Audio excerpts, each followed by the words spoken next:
بسم الله الرحمن الرحيم.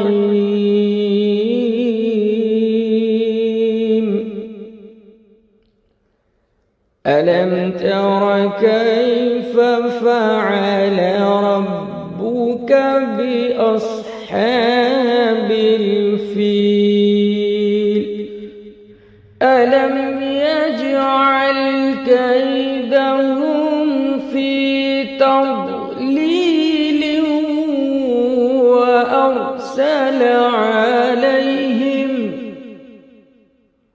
وأرسل عليهم طيرا أبابيل